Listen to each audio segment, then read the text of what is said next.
आज के लेक्चर का टॉपिक है हड़प्पा सभ्यता।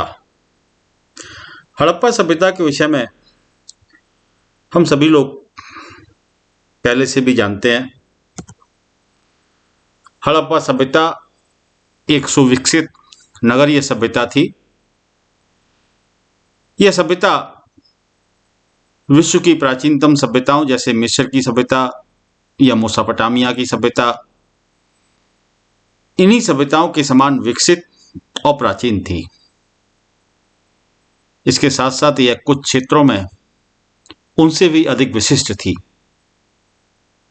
1921 ईस्वी तक यह सामान्य धारणा थी कि भारत की प्राचीनतम सभ्यता आर्यों की वैदिक सभ्यता है, लेकिन हड़प्पा सभ्यता की खोज ने इस धारणा को असत्य प्रमाणित कर दिया।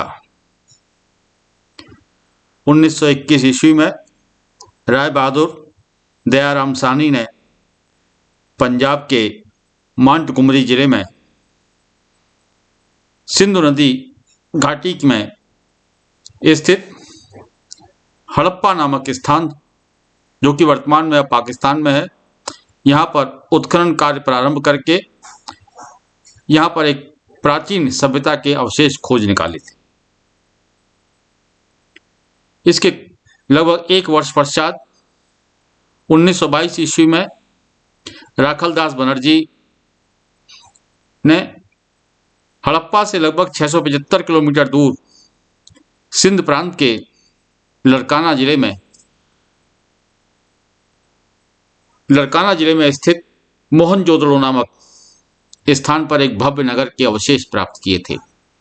यह मोहनजोदड़ो भी वर्तमान में अब आधुनिक पाकिस्तान में है। तो इस प्रकार से 1921 ईस्वी में हड़प्पा सभ्यता की खोज हुई। हड़प्पा सभ्यता का नामकरण कैसे हुआ? प्रारंभ में उत्खनन कार्य जो थे वो सिंधु नदी घाटी के आसपास ही किए गए थे, उनके किनारे किनारे किए गए थे और वहीं पर ही इस सभ्यता के अवशेष प्राप्त हुए थे। इसलिए विद्वानों ने इस सभ्यता को सिंधु सभ्यता या सिंधु घाटी सभ्यता का नाम दिया।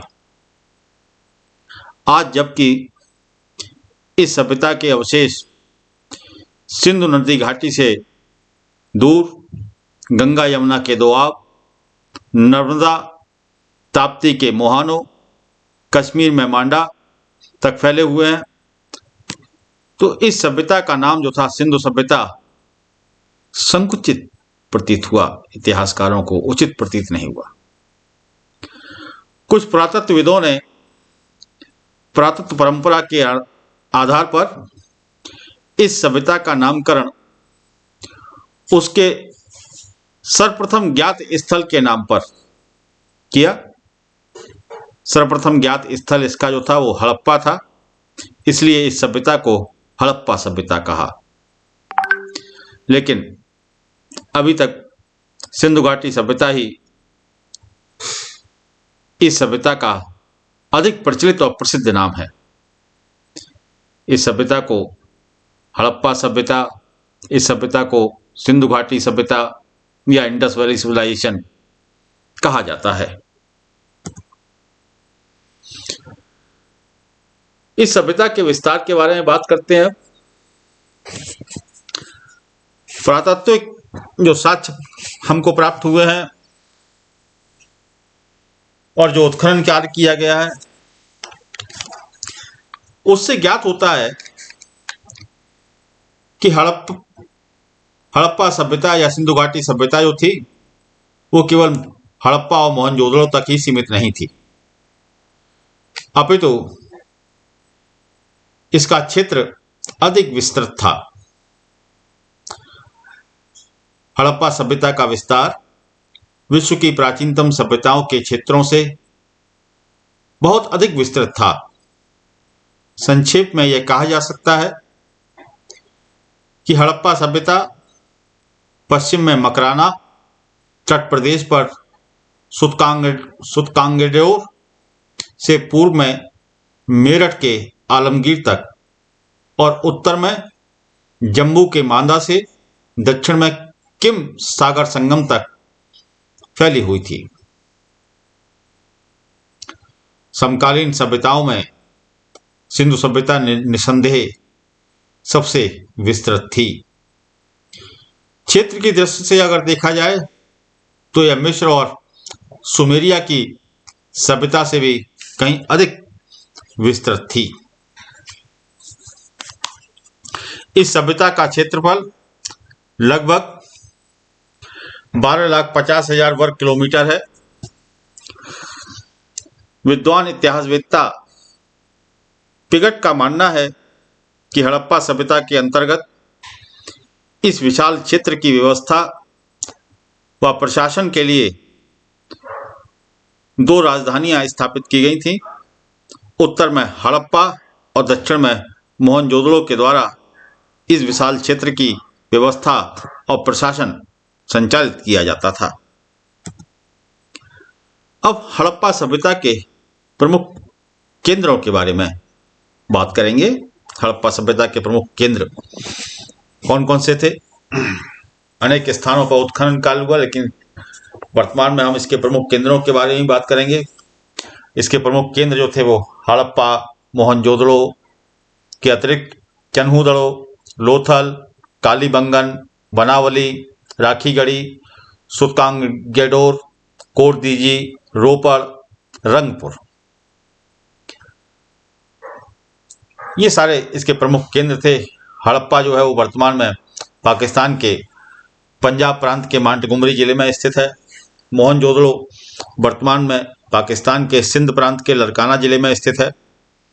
चन्हूदड़ो मोहनजोदड़ो से लगभग 130 किलोमीटर की दूरी पर दक्षिण पश्चिम में स्थित है। लोथल भारतवर्ष में गुजरात प्रांत में स्थित है। कालीबंगन ये राजस्थान प्रांत के गंगानगर जिले में स्थित है। बनावली हरियाणा प्रांत के हिसार जिले में स्थित है। राखीगढ़ी हरियाणा में स्थित है ये भी। सुतकांगेडोर ये कराची वर्तमान में जो पाकिस्तान में है, कराची के पश्चिम में 300 मील की दूरी पर है। कोटदीजी मोहनजोदड़ो से लगभग 40 किलोमीटर की दूरी पर स्थित है। रोपड़ भारतवर्ष में पंजाब में स्थित है। रंगपुर जो है वो लोथल से लगभग 50 किलोमीटर की दूरी पर स्थित है। अब इस सभ्यता के समय के बारे में, इसके काल के बारे में बातचीत करते हैं। हड़प्पा सभ्यता की जो तिथि है उसको निर्धारित करने के लिए कोई भी साहित्यिक या लिखित साक्ष्य हमारे पास उपलब्ध नहीं होते हैं। इसलिए हमें पूर्ण रूप से जो उत्खनन से प्राप्त साक्ष्य हैं उन पर ही आधारित होना पड़ता है। हड़प्पा सभ्यता की तिथि निर्धारण मुख्यतः मेसोपोटामिया के और किस नामक स्थानों से प्राप्त हड़प्पा सभ्यता की मुद्राओं के आधार पर किया गया है। हड़प्पा सभ्यता की मुद्राएं जो थी वो मेसोपोटामिया के और किस नामक स्थानों से हमको प्राप्त हुई हैं, उन्हीं के आधार पर हड़प्पा सभ्यता का तिथि निर्धारण किया गया है। इस आधार पर सर जॉन मार्शल के अनुसार हड़प्पा सभ्यता की जो तिथि है वो 3250 ईसा पूर्व से लेकर के 2750 ईसा पूर्व थी, जबकि अर्नेस्ट मैके दूसरे विद्वान इस तिथि को 2800 ईसा पूर्व से लेकर के 2500 ईसा पूर्व मानते हैं। इसके अतिरिक्त माधव स्वरूप वत्स हैं, विद्वान इतिहासकार हैं। उनका विचार है कि यह सभ्यता जो थी हड़प्पा सभ्यता वो 3500 ईसा पूर्व से लेकर के 2700 ईसा पूर्व की है। जबकि व्हीलर एक और विद्वान, इनका मानना है कि इस सभ्यता का काल जो था वो लगभग 2500 ईसा पूर्व से लेकर के 1500 ईसा पूर्व का है। तो इस प्रकार से हम देखते हैं कि विभिन्न विद्वानों में इसकी तिथि को लेकर के काफी मतभेद हैं। लेकिन बाद में कार्बन 14 जो पद्धति है, सिस्टम है, टेक्नोलॉजी, जिससे कि तिथि निर्धारण किया जाता है, उस कार्बन 14 तिथि निर्धारण प्रणाली के द्वारा इस सभ्यता का जो काल निर्धारण किया गया वो 2600 ईसा पूर्व से लेकर के 1900 ईसा पूर्व के बीच में किया गया। इसलिए उपरोक्त तिथियों में यही तिथि अधिक विश्वसनीय मानी जाती है। तो कहने का तात्पर्य है कि अधिकांशतः विद्वान हड़प्पा सभ्यता का काल 2600 ईसा पूर्व से लेकर के 1900 ईसा पूर्व के बीच में मानते हैं। अभी हमने थोड़ी देर पहले ही जब स्टार्टिंग की थी, बात की थी, हड़प्पा सभ्यता एक नगरीय सभ्यता थी। तो अब हम बात करते हैं इसकी नगर योजना के बारे में। हड़प्पा सभ्यता का स्वरूप नगरीय था। हड़प्पा सभ्यता के अंतर्गत अनेक सुनियोजित नगरों का निर्माण किया गया। हड़प्पा सभ्यता की नगर योजना की जो आधार सामग्री है वो अनेक स्थानों से हमको प्राप्त होती है, जैसे हड़प्पा, मोहनजोदड़ो, चन्हूदड़ो, कालीबंगन, लोथल, बनावली, इन स्थानों से हमको नगर योजना की आधार सामग्री प्राप्त हुई है। तो जो नगर योजना की आधार सामग्री उत्खनन के माध्यम से हमको प्राप्त हुई है, उसके आधार पर यह ज्ञात होता है कि हड़प्पा सभ्यता में के नगरों में चौड़ी चौड़ी सड़कें हुआ करती थीं, जो पूर्व से पश्चिम की ओर और उत्तर से दक्षिण की ओर जाती थीं। ये सड़कें प्रायः एक दूसरे को समकोण पर काटती थीं। इस प्रकार से प्रत्येक नगर जो था वो अनेक खंडों, अलग अलग ब्लॉक्स में बढ़ जाता था। ये ब्लॉक जो हुआ करते थे एक प्रकार से मोहल्ले हुआ करते थे। प्रमुख सड़कें जो हुआ करती थीं उनसे गलियां निकलती थीं। ये गलियां भी जो थी वो 1 से 2 मीटर चौड़ी हुआ करती थी।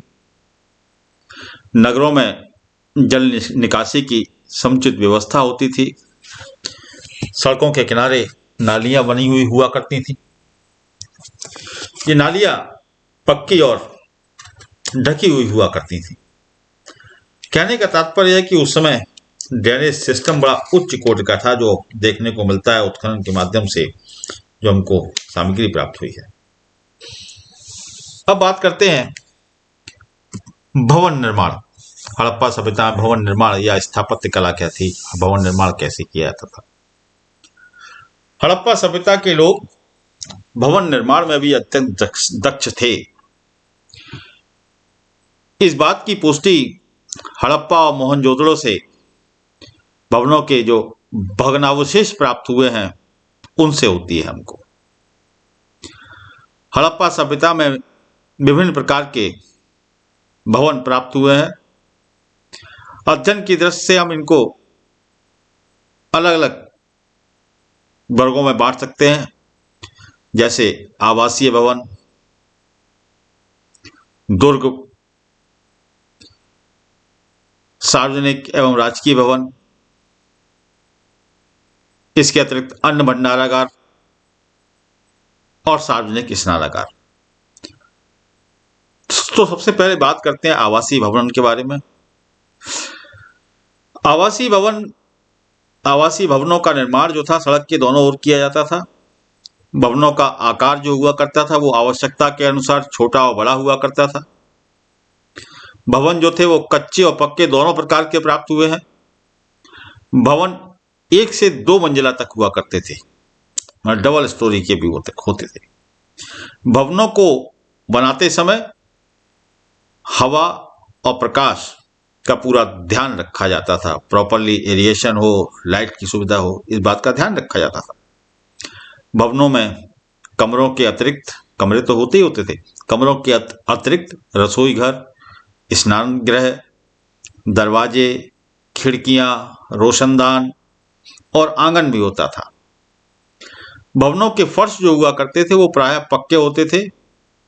दीवारें जो थी वो ईंटों की बनाई जाती थी। दीवारों पर प्लास्टर किए जाने की प्रथा थी, उस समय प्लास्टर हुआ करता था।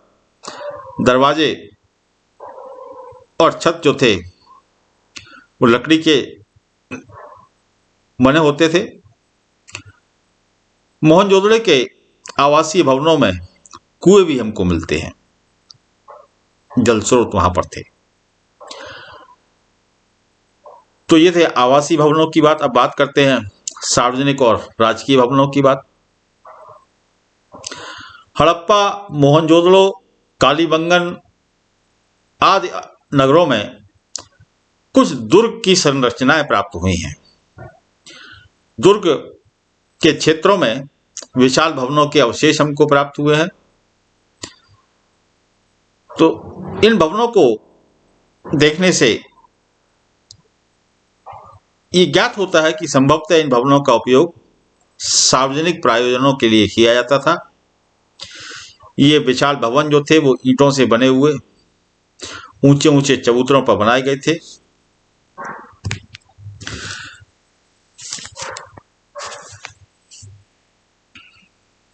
मोहनजोदड़ो में एक विशाल भवन के अवशेष प्राप्त होते हैं। ये भवन लगभग 70 मीटर लंबा और 24 मीटर चौड़ा था। इस भवन की दीवारें जो थी वो 1.5 मीटर मोटी हैं। इस भवन में अनेक सारे कमरे, भंडारागार और 2 आंगन हैं। मोहनजोदड़ो में इसी प्रकार का एक और भवन प्राप्त हुआ है जो 71 मीटर लंबा है और इतना ही चौड़ा है। इसमें एक विशाल हॉल है जिसकी छत 20 स्तंभों पर टिकी हुई है। इसके फर्श पर अनेक स्थानों पर चौकियां बनी हुई हैं। ऐसा लगता है कि इस भवन का प्रयोग विचार विनिमय के लिए होता होगा। तो इस प्रकार के ये भवन हमको प्राप्त हुए हैं, सार्वजनिक और राजकीय भवन। अब बात करते हैं अन्न भंडारागार। हड़प्पा और मोहनजोदड़ो में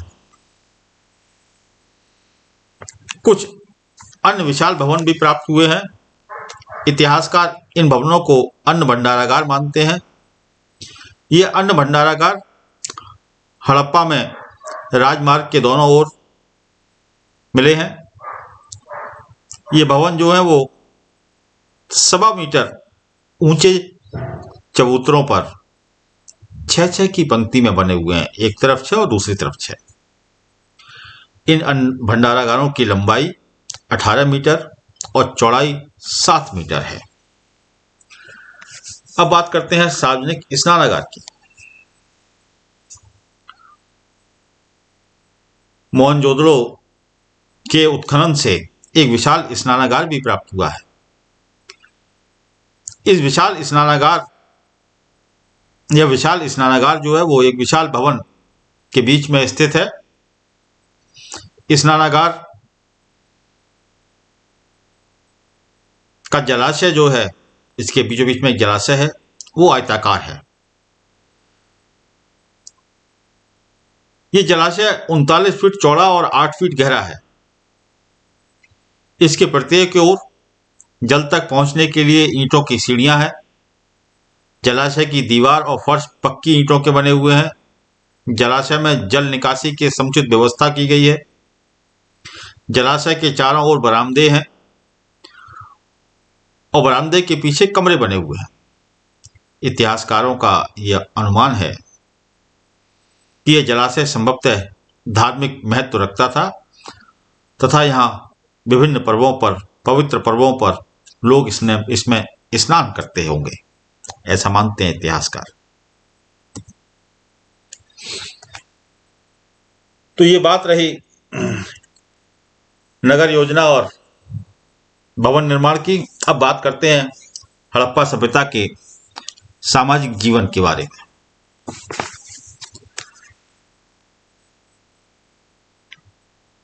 सामाजिक जीवन के बारे में लिखित साक्ष्यों का चूंकि अभाव है, यद्यपि लिखित साक्ष्यों के अभाव में हड़प्पा सभ्यता के सामाजिक जीवन के विषय में जानना एक दुष्कर कार्य है। फिर भी जो उत्खनन से सामग्री प्राप्त हुई है, उस सामग्री से हड़प्पा सभ्यता के लोगों की सामाजिक स्थिति के बारे में, जैसे खान पान, वेशभूषा, आभूषण किस प्रकार के होते हैं, उनकी हमको जानकारी प्राप्त होती है।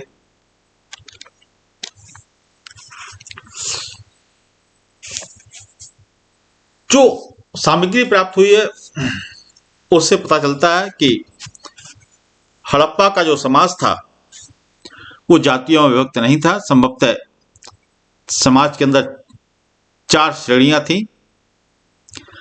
प्रथम श्रेणी जो थी वो बुद्धिजीवी वर्ग की थी, हुआ करती थी, जिसमें पुरोहित, चिकित्सक और ज्योतिषी आदि आया करते थे। द्वितीय श्रेणी जो थी वो योद्धा वर्ग की थी, जिसमें सैनिक लोग हुआ करते थे। तृतीय श्रेणी व्यापारियों की और शिल्पियों की हुआ करती थी। चतुर्थ श्रेणी श्रमिक वर्ग की थी, जिसमें किसान, मजदूर आदि लोग आया करते थे। संभवतः समाज के वर्गीकरण का जो आधार था वो आर्थिक आधार था, व्यवसाय पर आधारित था। अवशेषों से ही पता चलता है कि परिवार जो थे वो मातृ प्रधान थे। परिवार सामूहिक हुआ करते थे। हड़प्पा सभ्यता में भोजन जो था वो शाकाहार और मांसाहार दोनों ही प्रचलित था।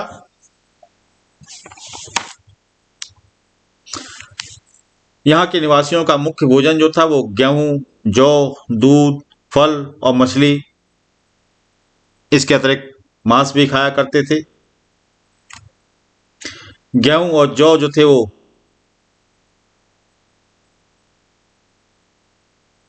पीस करके खाए जाते थे। यद्यपि चक्कियां प्राप्त नहीं हुई हैं, लेकिन ओखलियां प्राप्त हुई हैं। ओखलियों में कूट करके उनको पीसा जाता था। यहाँ के लोग मुर्गों, गाय, भैंस, सुअर, कछुओं आदि का मांस खाया करते थे। लोग साधारणतः उनकी वेशभूषा के बारे में जानकारी मिलती है। साधारणतः सूती वस्त्रों का प्रयोग करते थे, लेकिन ऊनी वस्त्रों का भी प्रचलन था। इसके अतिरिक्त लोग आभूषण और प्रसाधन प्रिय भी थे। आभूषणों के अवशेष हमको प्राप्त होते हैं और आभूषणों के बारे में विभिन्न मूर्तियों से भी हमको जानकारियां प्राप्त होती हैं। इसके बाद बात करते हैं उस समय के धार्मिक जीवन के बारे में। हड़प्पा कालीन धार्मिक जीवन के विषय में जानने के लिए पूर्णतः पुरातात्विक जो स्रोत हैं उन पर ही आधारित होना पड़ता है।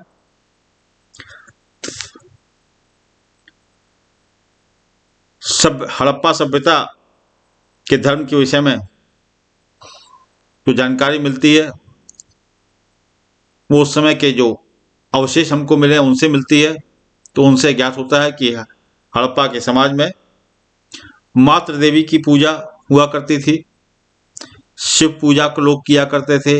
योनि पूजा, पशु पूजा, सूर्य पूजा, वृक्ष पूजा, ये सभी प्रचलित थी। इनके हमको अवशेष मिलते हैं।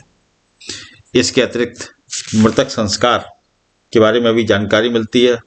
हड़प्पा और मोहनजोदड़ो से उत्खनन में जो प्राप्त सामग्री है उससे ज्ञात होता है कि हड़प्पा सभ्यता के लोग जो है मृतक संस्कार के लिए 3 प्रकार की विधियां अपनाया करते थे। पहली विधि जो थी वो मृतक को ज्यों का त्यों दफना देना। दूसरी विधि मृतक को पशु पक्षियों का आहार बनने के लिए खुले मैदान में छोड़ देना और उसके बाद उसकी अस्थियों को दफनाना। और तीसरी विधि जो प्रचलित थी वो थी मृतक को जला करके उसकी राख और अस्थियों को कलश में भर करके भूमि में गाड़ देना। उत्खनन में ऐसे अनेक प्रकार के कलश प्राप्त हुए हैं। अधिकांशतः ज़्यादातर कलश प्राप्त हुए हैं। तो उससे अनुमान लगाया जाता है कि मृतक संस्कार की जो जला करके जलाने वाली जो विधि थी यह सर्वाधिक प्रचलित रही होगी।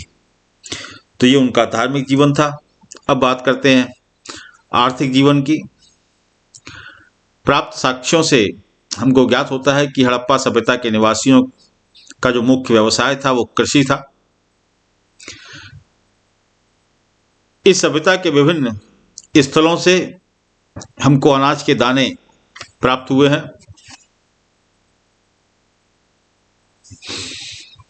जैसे गेहूं, जौ, दाल, चना, मटर, तिल इत्यादि प्राप्त हुए हैं। तो विभिन्न प्रकार की ये लोग खेती किया करते थे। इसके अतिरिक्त इस सभ्यता के लोग सब्जियां, फल और कपास भी उगाते थे। हड़प्पा सभ्यता से हमको कपास के उत्पादन के साक्ष्य भी मिलते हैं। कपास उत्पादन जो था उसके साक्ष्य विश्व में प्राचीनतम माने जाते हैं हड़प्पा सभ्यता के। हड़प्पा सभ्यता के लोग खेतों में जुताई के लिए हल और बैलों का प्रयोग किया करते थे। इसके अतिरिक्त कृषि के अतिरिक्त हड़प्पा सभ्यता के लोगों का एक और महत्वपूर्ण व्यवसाय था, वो था पशुपालन। ये लोग गाय, भैंस, बकरी, बैल, भेड़, सुअर और कुत्ता आदि पशुओं को पालते थे। कृषि और पशुपालन के अतिरिक्त हड़प्पा सभ्यता में विभिन्न प्रकार के उद्योग धंधे भी प्रचलित थे, जैसे वस्त्र निर्माण, आभूषण बनाना, मिट्टी और धातु के बर्तन बनाना, मनके बनाना, लकड़ी के कृषि संबंधी उपकरण बनाना, बैलगाड़ी बनाना, नौका बनाना, ये सारे उद्योग धंधे प्रचलित थे। इसके अतिरिक्त हड़प्पा सभ्यता के लोग कताई बुनाई, रंगसाजी, कुम्हारगिरी, लोहारगिरी, बढ़ईगिरी इस प्रकार के भी व्यवसाय किया करते थे। मनकों का जो निर्माण था वो हड़प्पा सभ्यता के लोगों का एक महत्वपूर्ण उद्योग था। इसके अतिरिक्त विभिन्न स्रोतों के माध्यम से, अवशेषों के माध्यम से ये ज्ञात होता है कि हड़प्पा सभ्यता के मेसोपोटामिया और मिस्र सभ्यताओं के साथ भी व्यापारिक संबंध थे। कहने का मतलब था एक्सपोर्ट बिजनेस भी इस सभ्यता के लोग किया करते थे। अब हड़प्पा सभ्यता में कला के बारे में बात करते हैं। उत्खनन से जो प्राप्त सामग्री है उस सामग्री से ही हमको तत्कालीन कला के बारे में जानकारी मिलती है। और हड़प्पा सभ्यता की कला के बारे में, हड़प्पा सभ्यता के अंतर्गत विभिन्न कलाएं के रूप हमको देखने को मिलते हैं, जैसे स्थापत्य कला, मूर्ति कला, चित्रकला, संगीत और नृत्य कला, धातु कला, मोहर निर्माण कला, लेखन कला, इन सभी के बारे में हमको जानकारियां मिलती हैं। स्थापत्य कला के बारे में तो हमने देखा ही अभी, भवन निर्माण, उच्च कोटि के इंजीनियर थे इस सभ्यता के लोग। विशाल अन्नागार बनाना, सार्वजनिक स्नानागार बनाना, ये साधारण कोट के शिल्पियों का काम नहीं था। मूर्ति कला के बारे में, मूर्ति कला के क्षेत्र में विशेष उन्नति देखने को मिलती है। मिट्टी, पत्थर और धातु की अनेक सारी मूर्तियां हमको प्राप्त हुई हैं इस सभ्यता से। तो इससे पता लगता है कि मूर्ति कला उस समय काफ़ी उत्कृष्ट अवस्था में थी। मूर्ति कला में लोग काफ़ी दक्ष थे। चित्रकला के अवशेष भी प्राप्त होते हैं, चित्रकला से परिचित थे। इनकी चित्रकारी के नमूने जो हैं वो बर्तनों और खिलौनों आदि पर देखने को मिलते हैं हमको। सिंधु सभ्यता के लोग नृत्य और संगीत कला से भी परिचित थे। खुदाई में जो नर्तकी की मूर्ति प्राप्त हुई है। इसके अतिरिक्त ढोल और तबले भी मिले हैं। तबले के से मिलते जुलते चित्र भी मिले हैं। इससे पता चलता है कि संगीत और नृत्य कला उन्नत अवस्था में थी। इस सभ्यता के लोग धातु कला से भी परिचित थे। धातु कला के अंतर्गत ये लोग सोने, चांदी और तांबे आदि के आभूषणों का निर्माण करते थे, लेकिन ये लोग लोहे से परिचित नहीं थे। इसके अतिरिक्त मोहर निर्माण कला, सिंधु सभ्यता के लोग बहुतायत में मोहरें बनाया करते थे। खुदाई में प्राप्त हुई हैं मोहरें। ये मोहरें जो थी लाख, पत्थर और चमड़े आदि पर बनी हुई हैं। इसके अतिरिक्त लेखन कला से भी परिचित थे ये लोग। सिंधु सभ्यता की खुदाई में जो प्राप्त वस्तुएं हैं उनमें लेखन कला के अवशेष भी हमको मिले हैं। लिखने की कला का इनको ज्ञान था। सिंधु सभ्यता की जो लिपि जो थी वो चित्रात्मक थी। इस लिपि का प्रत्येक चित्र जो था वो किसी एक विशेष शब्द का बोधक है, लेकिन दुर्भाग्य से अभी तक इस लिपि को पढ़ा नहीं जा सका है। जब भी इस लिपि को पढ़ने में सफलता प्राप्त होगी तो संभवतः एक नया स्वरूप हड़प्पा सभ्यता का देखने को हमको मिलेगा। अब बात करते हैं हड़प्पा सभ्यता के विनाश के बारे में। किस प्रकार से विनाश हुआ हड़प्पा सभ्यता का। हड़प्पा सभ्यता का विनाश किस प्रकार और कब हुआ, इस संदर्भ में कोई स्पष्ट प्रमाण उपलब्ध नहीं होते हैं।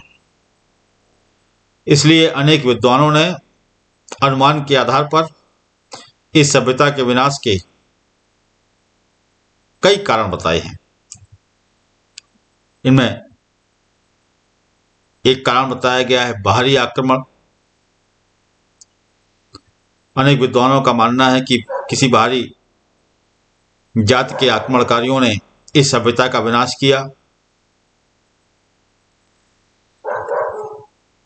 कुछ विद्वानों का अनुमान है कि जलवायु परिवर्तन के कारण सिंधु सभ्यता का विनाश हुआ होगा।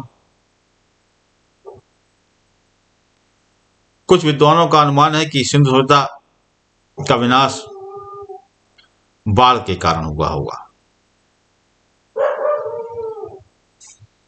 और कुछ विद्वान इतिहासकार ये मानते हैं कि किसी शक्तिशाली भूकंप के द्वारा इस सभ्यता का विनाश हुआ होगा।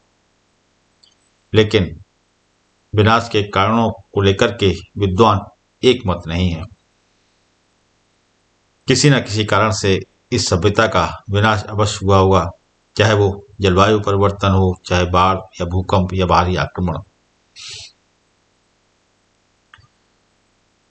तो इस प्रकार हम ये देखते हैं कि यह सभ्यता बहुत ही उच्च कोटि की सभ्यता थी। विश्व की प्राचीनतम सभ्यताओं में से एक थी और यह हमारे लिए गौरवशाली सभ्यता थी। धन्यवाद।